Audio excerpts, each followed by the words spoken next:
এখন আমি কোথায় যাব মোড়ল মশাই? উনিও তো বাড়িতে নেই। দয়া করে আর কটা দিন আমাদের সময় দিন। না না, তোমাদের আর সময় দেওয়া যাবে না। আমি সেই জ্যৈষ্ঠ মাসে তোমার স্বামীর কাছ থেকে বাড়িটি কিনেছি। আজকে যাব কালকে যাব বলে 5 মাস হয়ে গেছে। এবার তোমাদের বাড়ি ছাড়তে হবেই। ওর এক বন্ধুর কাছ থেকে কিছু টাকা আনতে গেছে। ফিরতে ফিরতে ও বেলা হবে। তখন হয় আপনার টাকা আমরা ফেরত দিয়ে দেব, না হলে বাড়ি থেকে বিদায় হব। না না, আমি আর এক মুহূর্ত সময় দেব না। তুমি এখান থেকে বিদায় হবে, না হলে ঘাড় ধরে বিদায় কর। তার আর দরকার হবে না মোড়ল মশাই, আমি চলে এসেছি। এখনই আপনাকে সবকিছু বুঝিয়ে দিয়ে বিদায় হব।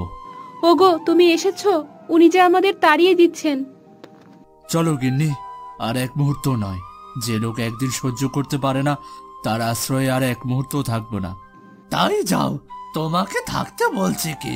হ্যাঁ, তাড়াতাড়ি বিদায় হয়ে আমাকে মুক্ত করো। যাচ্ছি মোড়ল মশাই, এই কদিন আমাকে আশ্রয় দিয়ে খুব উপকার করেছেন, সেজন্য আমি কৃতজ্ঞ। তুমি দাঁড়িয়ে রইলে কেন গিন্নি? তাড়াতাড়ি গিয়ে ব্যাগপত্র নিয়ে আসো। ওগো, আমরা এখন কোথায় যাব? আমাদের যে যাওয়ার কোনো জায়গা নেই। ওনাকে বলো না আজ রাতটা সময় দিতে।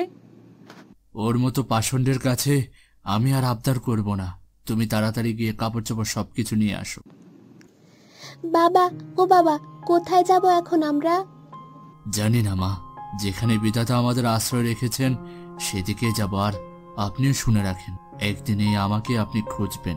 আমি সেদিন অপেক্ষায় আছি। আরে যা যা, তোকে খুঁজবার মতো সময় আর ইচ্ছে কোনোটাই আমার নেই। আমার চোখের সামনে থেকে দূর হ, মর গিয়ে। ওগো, আমি আর হাঁটতে পারছি না। আর কত দূর যাবে? আর একটু কষ্ট করো গিন্নি, সামনে লোকালয় আছে, সেখানে গেলে আশ্রয় মিলবে। লোকালয়ে কার কাছে যাবে? এখানে যে কেউ আমাদের পরিচিত নয়। তা ঠিক, কিন্তু কারো না কারোর বাড়িতে তো উঠতেই হবে। আজকে রাতটা কারোর আশ্রয় থেকে কালকে কিছু করতে হবে। তাহলে বরং আমরা এখানেই থাকি। রিম কি খুব কষ্ট পাচ্ছে, আর হাঁটতে পারছে না। এখানে আমরা বিশ্রাম নেই। তুমি গিয়ে দেখে এসো কারোর বাড়িতে আশ্রয় পাওয়া যায় কিনা। বেশ, সামনে একটা বটগাছ দেখা যাচ্ছে, চলো ওখানেই তোমাদের রেখে যাই। বেশ, চলো তবে। একা থাকতে আবার ভয় পাবে না তো? না না, ভয় কিসের? তাছাড়া রিমকি তো আছেই। তাহলে তোমরা এখানে থাকো গিন্নি, আমি গিয়ে দেখে আসি কারোর বাড়িতে একটুখানি ঠাঁই মেলে কিনা। ঠিক আছে, সাবধানে যেও। বাড়িতে কেউ আছেন? কেউ আছেন বাড়িতে? কে কে এলো এত রাতে? আমি এক ভিনদেশী প্রতীক, আপনার কাছে একটু আশ্রয়ের আশা করছি। ভিনদেশী প্রতীক, বাড়ি কোথায় আপনার? মনীষপুর গ্রাম এখান থেকে 20 মাইল দূরে। মনীষপুর? সে তো অনেক দূর ভাই। এত দূর কিসের জন্য এলে? ও গায়ে সবকিছু বিক্রি করে চলে এসেছি, সাথে আমার পরিবারও আছে। আজকে যদি একটু আশ্রয় পাই, কালকে একটা উপায় করব। না না মশাই, আমি আপনাকে আশ্রয় দিতে পারবো না। অজ্ঞাত কোনো লোককে এই গায়ে আশ্রয় দেওয়া বারণ। গত কয়েকদিন ধরে এখানে ছেলে ধরার উপদ্রব খুব বেড়েছে। না না মশাই, আমি ছেলে ধরা নই, খুবই ভদ্রঘরের মানুষ। ওই গাছের নিচে আমার বউকে আর মেয়েকে বসিয়ে রেখে এসেছে, আপনি ওদেরকে জিজ্ঞেস করুন। সে তো আপনার কপালে লেখা নেই।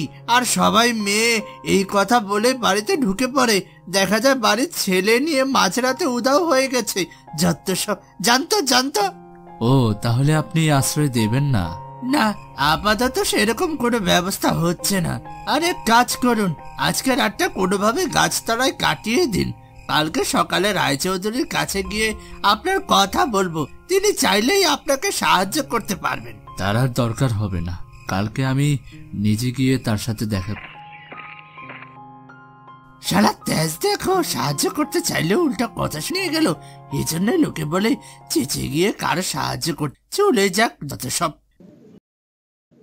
মা, ও মা, এতক্ষণ হয়ে গেল, বাবা এখনো এলো না। বাবা কখন আসবে মা? আসবে বাবা, আসবে। একটু ধৈর্য ধরে বসো। আমার খুব খিদে পেয়েছে মা, কিছু খেতে দেবে না? তোর বাবা আসুক, বলবো দোকান থেকে কিছু কিনে দিতে। আচ্ছা মা, এ বট গাছের ভেতরে কি থাকা যায়? ধুর পাগল, গাছের ভিতর কি মানুষ বাস করে? মা দেখো, গাছটার ভেতরে কত বড় একটা কুটুরি। আরে তাই তো, এমন কুটুরি তো কোনো গাছে আগে দেখিনি। চলো মা, ভিতরে গিয়ে দেখে আসি। না বাবা না, এখন গিয়ে দরকার নেই, তোর বাবা আগে আসুক, তারপর দেখব। গিন্নি, আরে ও গিন্নি, আছো তোমরা? আছি গো। তা তুমি কোথাও থাকার ব্যবস্থা করতে পেরেছো? না গো গিন্নি, কয়েকজন গৃহস্থকে বলেছি, কেউ আশ্রয় দিতে রাজি হলো না। এ গায়ের মানুষ দেখছি পরোপকারী নয়, বিপদে পড়েছি শুনলে কেউ তো আশ্রয় দেয়। আরে রাখো গিয়ে ওদের কথা, আজকের রাতটা কোনোভাবে এখানেই কাটিয়ে দেব। তোমাদের জন্য চিড়েমুড়ি এনেছি, পেট ভরে খেয়ে নাও। দেখো, গাছটার ভেতরে কত বড় একটা কুটুরি। গাছের ভেতরে কোথায় দেখি তো? ওই যে বাবা, ওই দেখো। আরে এটা তো অনেক নিরাপদ একটা জায়গা, বাইরে থেকে বোঝাই যায় না ভেতরে এমন একটা ফাঁকা জায়গা আছে। হ্যাঁ, জায়গাটা খুব নিরাপদ, একেবারে থাকার উপযুক্ত। তাহলে তো আর কোনো চিন্তা নেই গিন্নি, চলো আজকে রাতটা এইখানেই থেকে যাই।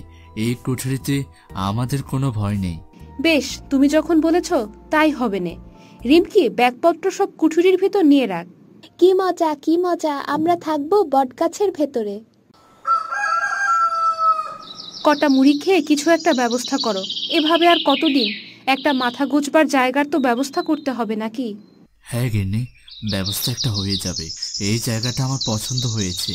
এটা নাকি সরকারি জায়গা, এখানে জমিদার ভোগ করছে। ওদের বলে দেখি এখানে একটা ঘর তোলা যায় কিনা। হ্যাঁ গো, জায়গাটা খুবই সুন্দর। তুমি জমিদারকে বলে দেখো এই গাছের নিচে একটা ঘর বানানো যায় কিনা। বেশ, আমি তবে যাচ্ছি, আশা করি একটা ব্যবস্থা হয়ে যাবে। তুমি বলতে চাচ্ছ তোমাদের গায়ের মোড়ল তোমাকে তাড়িয়ে দিয়েছে, তাই তো? আগে জমিদার মশাই, ওনার কাছে আমার বাড়িঘর বন্ধক রেখে মেয়ের চিকিৎসা করিয়েছিলাম। যথাসময়ে টাকা ফেরত দিতে পারেনি, তাই আমার সব কিছু নিয়ে গেছে। তা ঠিকই আছে, বন্ধকের টাকা দিতে না পারলে তো নেবেই। তা বাবা, আমার কাছে এসেছো কেন? আমি কিন্তু নতুন কিছু বন্ধক দিয়ে টাকার না না চৌধুরী মশাই, আপনার কাছে সেজন্য আসেনি। আমার কিছু আছে নাকি যে আপনার কাছে বন্ধক রাখবো। আমি এসেছি এ গায়ে বাস করবার অনুমতি নিতে। এই গায়ে বসবাসের জন্য অনুমতি লাগবে কেন? নতুন একটা বাড়ি দেখে উঠে পড়ো না। সে বাড়ি তো পাচ্ছি না, আর হাতে টাকা কড়িও তেমন নেই, তাই ভাবছিলাম ওই বট গাছটার নিচে আপাতত একটা কুড়ে ঘর বানিয়ে থাক। বট গাছ বলতে মানে গায়ের পাশে যে বুড়ো বট গাছটা আছে সেটার কথা বলছো? ওখানে থাকে কে? জিন ভূতের আড্ডাখানা। সে নিয়ে আপনি চিন্তা করবেন না, দেখবেন কদিনের মধ্যে সব পরিষ্কার পরিচ্ছন্ন করে একেবারে হাট বানিয়ে ফেলবো। ঠিক আছে, যাও তবে গিয়ে সব কাজ শুরু করো। জমিদার মশাই, কি সচিন, হঠাৎ করে এদিকে? এসেছে আপনার জমির খাজনাটা দিতে। তা ওই লোক এসেছিল কেন? বিদেশি মানুষ গায়ের শেষে বট গাছের নিচে বাস করতে চায়, আমি অনুমতি দিয়ে দিলাম। জানোই তো মানুষের দুঃখ কষ্ট আমি আবার সহ্য করতে পারি না। ও, অবশেষে তাহলে বটগাছটা মানে বটগাছ তলায় গিয়ে ভিড়েছে। আমার কাছে এসেছিল কালকে, আশ্রয় দেয়নি। ঘরে জায়গা দিলে কখন কি করে বসে, কার কোনো ঠিক ঠিকানা আছে? ভালো করেছো সচিন, উটকো লোককে আশ্রয় দিতে নেই। চা খাবে? চা আনতে বলি। মা, ও মা, বাবা তো এখনো এলো না। বাবা আসবে কখন মা? আসবে বাবা, আসবে। জমিদার বাড়িতে গিয়েছে, বাবা তার সাথে পাকা কথা সেরে তারপরে আসবে। ওখানে কি এত কথা বলছে মা? শুনলি নে, আমরা এই বট গাছের নিচে ঘর তৈরি করব, জমিদারের কাছে তাই অনুমতি নিচ্ছে। গিন্নি, আরে ও গিন্নি, আছো তোমরা? হ্যাঁ গো, বাস নিয়ে এসেছো? হ্যাঁ, জমিদার মশাই এখানে থাকবার অনুমতি দিয়েছে, তাই আর দেরি করিনি। জঙ্গল থেকে বাঁশ কেটে নিয়ে এসেছি। ঘোষ মশাইও বললেন কিছু খড় দেবেন। ভালো করেছো, তাতেই একটা ঘর হয়ে যাবে। এখন কিছু খেয়ে কাজ শুরু করে দাও, আমি কটা রুটি বানিয়েছি। এর মধ্যে রুটিও বানিয়ে ফেললে? আটা কোথায় পেলে? হাতে দুটো টাকা ছিল, তাই দিয়ে কিনে এনেছি। বেশ বেশ, তাহলে খেতে দাও, খেয়ে কাজ শুরু করি।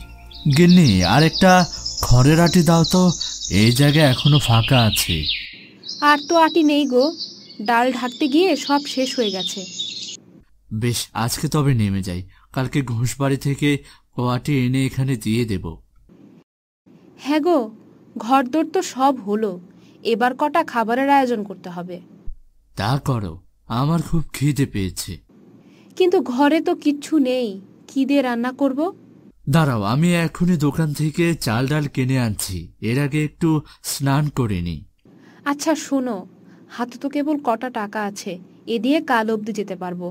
তারপর কি করবে কিছু ভেবেছো? না গিন্নি, এখনো কিছু ভাবিনি। আমি একটা বুদ্ধি বের করেছি, যদি সে মতো কাজ করো অল্প দিনেই আমরা বড়লোক হয়ে যাব। কি বুদ্ধি গিন্নি? আজ সারাদিন দেখেছি এদিক দিয়ে অনেক মানুষ হাঁটে যায়, এত দূরে যেতে আসতে সবার খুব কষ্ট হয়ে যায়, সেজন্য এই বট গাছের তলে বসে জিরিয়ে নেয়। এখন যদি এখানে একটা ছোট্ট হোটেল খোলা যায় তবে অনেক ভালো হবে। হ্যাঁ, এখান থেকে বড়হাট 10 ক্রোশ দূরে, সেখানে সবাই যাচ্ছে। কথাটা মন্দ বলনি গিন্নি, প্রতিদিন কিছু জলখাবারের আয়োজন করলে মানুষকে খাওয়ানো যাবে, আর আমাদের হাতেও দুটো কাঁচা টাকা আসবে। তাহলে আজই তুমি হাট থেকে কিছু সওদা কিনে আনো, কাল সকাল থেকে আমি রান্নার আয়োজন করব, দেখি এ কাজে ভাগ্য ফিরে কিনা। বেশ বেশ, তাহলে আমি এখনই যাচ্ছি, আগে স্নানটা করে নিই।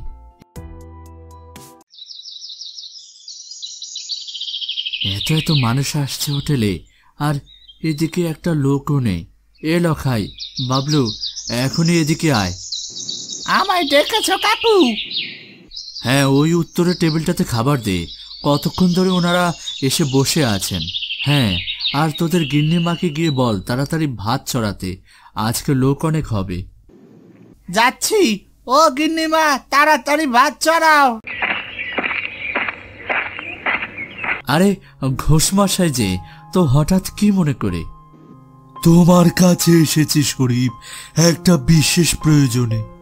কি প্রয়োজন বলুন না ঘোষমশাই, সেবারে আপনি যে উপকারটাই না করলেন, আমার আপনার বাড়ি থেকে বাঁশ আর খড় এনে তবেই আমাদের ঘরটি তৈরি করতে পেরেছিলাম। সেই উপকারের কথা বলবার নয়, তা কি জন্য এসেছেন এখানে বলুন।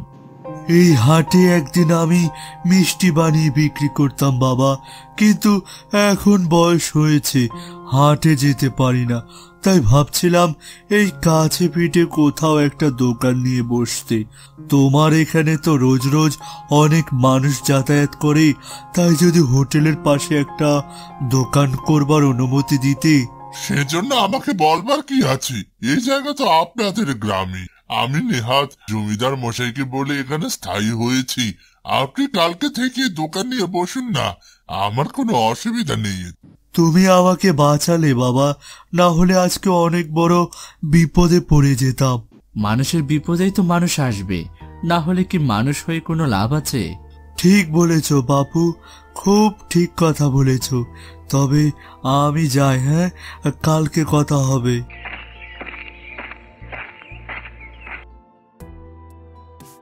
হ্যাঁ গো, উনি এসেছিলেন কেন? আমাদের হোটেলের পাশে ওনার মিষ্টির দোকান নিয়ে বসতে। আমি বলেছি কালকে থেকেই ব্যবসা শুরু করতে। ভালো করেছ, ওনার সংসার এখন চলছে না, বুড়ো মানুষ, দূর দূরান্তের হাটেও যেতে পারেন না। সেজন্যই তো বলেছি। তাছাড়া আমার এই বটতলা নিয়ে অন্য পরিকল্পনা আছে, এখানে একটি গোছানো হাট তৈরি করব, তাহলে আশেপাশে গ্রামের মানুষের কষ্ট অনেকটা কমে যাবে। এ কাজ করলে যদি মানুষের চোখ লাগে, আমার খুব ভয় করে গো। আমাদের সাজানো গোছানো সুখের সংসারে আর কোনো ঝড় আসুক আমি চাই না। আরে না, তেমন কিছু হবে না গিন্নি, তুমি অযথাই চিন্তা করো না, হাট হলে বরং ভালোই হবে। বেশ, ভালো হলেই ভালো, তবে আমি যাচ্ছি, আবার রান্না চড়াতে হবে।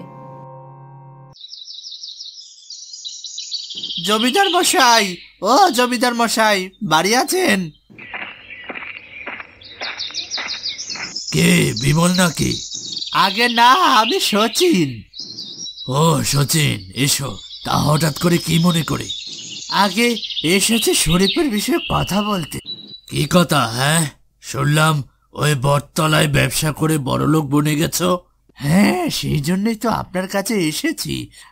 পরদেশের একটা লোক আমাদের গায়ে এসে ধনী হয়ে গেল, তা তো মানা যাচ্ছে না।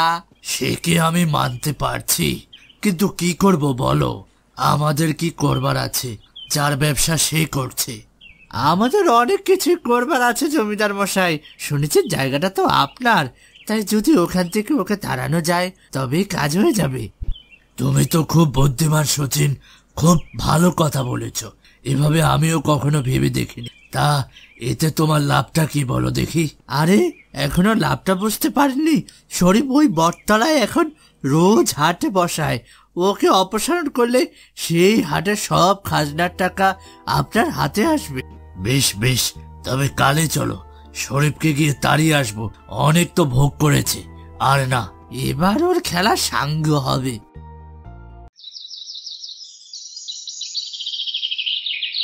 গিন্নি, আরে ও গিন্নি, ঘরে আছো?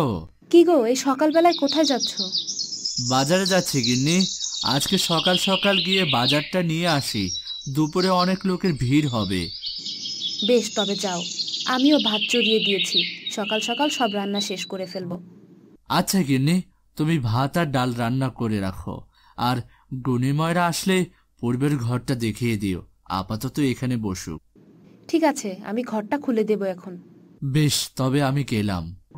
যাক, ও বাজারে চলে গেছে, আমি হাতের কাজগুলো সেরে ফেলি। কেউ আছেন? কেউ আছেন বাড়িতে? সে কি, আপনি কে? এখানে কি চান? আমাকে চিনবেন না, আমি ভিন গাইড। এখানে বিপদে পড়ে এসেছি। কি বিপদ হয়েছে আপনার? জমিদারের পেয়াদারা আমাকে তাড়া করছে। আমাকে দয়া করে একটু আশ্রয় দিন, না হলে ওরা প্রাণে মেরে ফেলে। আপনি কি করেছেন ওদের সাথে যে ওরা আপনাকে প্রাণে মারবে? সে অনেক কথা, আগে তাড়াতাড়ি আমাকে আশ্রয় দিন, ওরা এলো বলে। আচ্ছা আসুন, আমি আপনাকে একটা নিরাপদ জায়গার খোঁজ দিচ্ছি। ওই যে দেখুন, বটগাছটির ওখানে একটা ফোক রয়েছে, ওখানে গিয়ে লুকিয়ে থাকুন। টু শব্দটি করবেন না, তাহলে কারো 7 দিনেই আপনাকে খুঁজে বের করবে। আপনি আপনি আমাকে বড় বাঁচালেন। আচ্ছা, আমি এখন যাই, কেউ আসলে বলবেন আমি নেই। হ্যাঁ,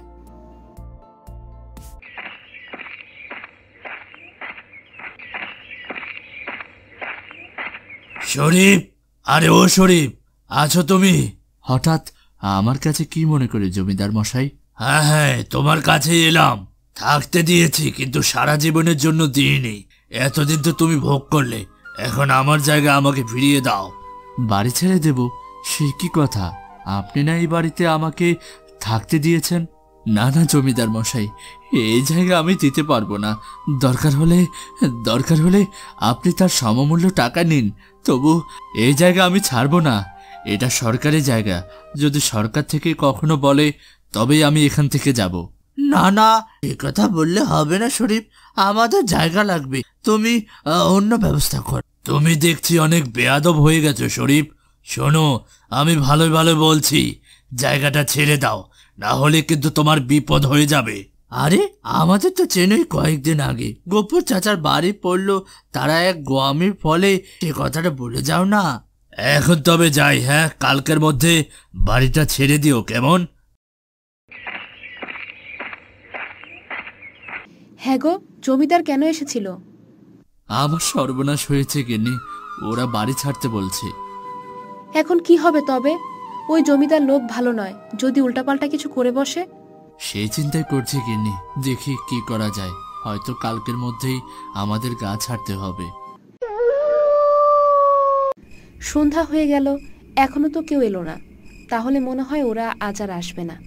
যাই, লোকটাকে ডেকে দেই, একটু পরে অন্ধকার নেমে আসবে। রাতের অন্ধকারে তিনি গা থেকে পালিয়ে যেতে পারবেন। এই যে আপনি শুনছেন, তাড়াতাড়ি বেরিয়ে আসুন। কি হয়েছে? জমিদারের পেয়াদারা নাকি? না না, ওরা আসেনি, এদিকে সন্দেহ হয়ে এসেছে। আপনি এখন চলে যেতে পারেন, আপনাকে কেউ দেখবে না। হ্যাঁ হ্যাঁ, আমাকে এখনই জঙ্গলে যেতে হবে, এখানে থাকা মানেই বিপদ। সে কি, জঙ্গলে কেন? ও, আমার পরিচয়টা তো আপনাকে দেওয়া হয়নি। আমি রামলাল ডাকাত, লোকে আমাকে বলে উপকারী ডাকাত। এই গায়ে এসেছিলাম এক কৃষকের উপকার করতে, কিন্তু কৃষক সে যে খোদ জমিদার, যে আমাকে ধরতে চাইবে তা বুঝতে পারিনি। হ্যাঁ হ্যাঁ, আমি আপনার কথা শুনেছি। আপনি গরিবের উপকার করেন আর ধনী মহাজনদের শাস্তি দেন। সবাই আপনাকে কথায় কথায় ধন্য করে। নিজের সাধ্য মতো সবার উপকার করতে চেষ্টা করি। আজকে আপনি জমিদারের পেয়াদার হাত থেকে আমার জীবন বাঁচিয়েছিলেন, বলুন আপনার কি উপকার করব? আমাদের বাড়িঘর ছাড়ার জন্য জমিদার হুকুম দিয়েছেন, সে আমাদের ব্যবসা নিজে করে নিতে চায়। দয়া করে ওর হাত থেকে আমাদের রক্ষা করুন, তাহলে আপনার প্রতি আমি আজীবন কৃতজ্ঞ থাকব। বেশ, তো আজই আমি জমিদারকে উত্তরের জঙ্গলে নিয়ে যাব। ও আর কোনোদিন আপনাদের বিরক্ত করবে না। তা করলে আমাদের খুব ভালো হয়। আমরা চাই উনি আমাদের সুখের সংসারে কাল না ডেকে আনুক। বেশ, তাই হবে। আর একটা কথা, যদি কোনো সাহায্য লাগে তবে উত্তরের জঙ্গলে যাবেন। সেখানে গিয়ে 7 বার প্রতিবাদী বলে ডাকলেই আমি আসব। আমি এখন তবে আসি, আর জমিদার নিয়ে কোনো ভয় পাবেন না। বেশ বেশ, এরপর থেকে কোনো প্রয়োজনে আপনার কাছেই যাব।